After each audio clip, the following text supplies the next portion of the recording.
Guys, ಅಡುಗೆ ಮಾಡೋಕ್ಕೆ time ಇಲ್ಲ ಅಂದಾಗ 5 ನಿಮಿಷದಲ್ಲಿ ಕ್ವಿಕ್ ಆಗಿ ಈ ರೆಸಿಪಿನ ಮಾಡ್ಕೊಳ್ಬಹುದು.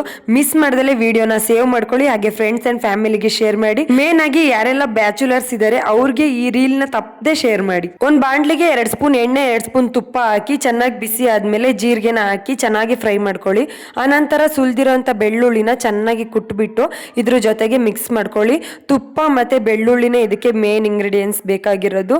ಅದ್ರ ಘಮ ಬರ್ತಿದ್ರೆ ಅವಾಗ್ಲೇ ತಿನ್ನೋಣ ಅಂತ ಅನ್ಸುತ್ತೆ, ಅಷ್ಟು ಟೇಸ್ಟಿ ಆಗಿರುತ್ತೆ. ರುಚಿಗೆ ತಕ್ಕಷ್ಟು ಉಪ್ಪು ಮತ್ತೆ ಕರ್ಬೇನ್ ಸೊಪ್ಪನ್ನ ಸೇರಿಸ್ಕೊಳ್ಳಿ. ಕರ್ಬೇನ್ ಸೊಪ್ಪನ್ನ ಸ್ವಲ್ಪ ಜಾಸ್ತಿನೇ ಸೇರಿಸ್ಕೊಳ್ಳಿ, ಅದ್ರ ಘಮ ಚೆನ್ನಾಗಿರುತ್ತೆ ರೈಸ್ ಜೊತೆ. ಚಿಲ್ಲಿ ಪೌಡರ್ನ ಸೇರಿಸ್ಕೊಂಡು ನಿಮ್ಗೆ ಖಾರ ಎಷ್ಟು ಬೇಕು ಅಷ್ಟು ಚೆನ್ನಾಗಿ ಮಿಕ್ಸ್ ಮಾಡ್ಕೊಳ್ಳಿ. ಆ ನಂತರ ರೈಸ್, ಬಿಸಿ ಬಿಸಿ ರೈಸ್ ಇದ್ರೆ ಇನ್ನೂ ತುಂಬಾ ಟೇಸ್ಟಿ ಆಗಿರುತ್ತೆ. ಬಿಸಿ ಬಿಸಿ ರೈಸ್, ಸ್ವಲ್ಪ ಕೊತ್ತಂಬರಿ ಸೊಪ್ಪು ಹಾಕಿ ಚೆನ್ನಾಗಿ ಮಿಕ್ಸ್ ಮಾಡಿ ಮತ್ತೆ ಒಂದು ಪ್ಲೇಟಿಗೆ ಸರ್ವ್ ಮಾಡ್ಕೊಂಡು ಒಂದ್ ಸ್ವಲ್ಪ ತುಪ್ಪ ಹಾಕೊಂಡು ತಿನ್ನಿ, ಅದ್ರ ಮಜಾನೇ ಬೇರೆ ಕಣ್ರಿ. ನೀವು ಒಂದ್ಸಲ ಮಿಸ್ ಮಾಡ್ದಲೆ ಈ ರೆಸಿಪಿನ ಟ್ರೈ ಮಾಡಿ ಕಮೆಂಟ್ ಬಾಕ್ಸ್ ಅಲ್ಲಿ ಕಮೆಂಟ್ ಮಾಡಿ ಹೇಗಿದೆ ಅಂತ ಹೇಳ್ಬಿಟ್ಟು. ಇದೇ ರೀತಿ ಡಿಫ್ರೆಂಟ್ ಆಗಿರೋ ರೆಸಿಪೀಸ್ಗಳು ಬೇಕು ಅಂದ್ರೆ ನನ್ನ ಅಕೌಂಟ್ ನ ಫಾಲೋ ಮಾಡ್ಕೊಳ್ಳೋದನ್ನ ಮರಿಬೇಡಿ. ಟೇಕ್ ಕೇರ್, ಬಾಯ್.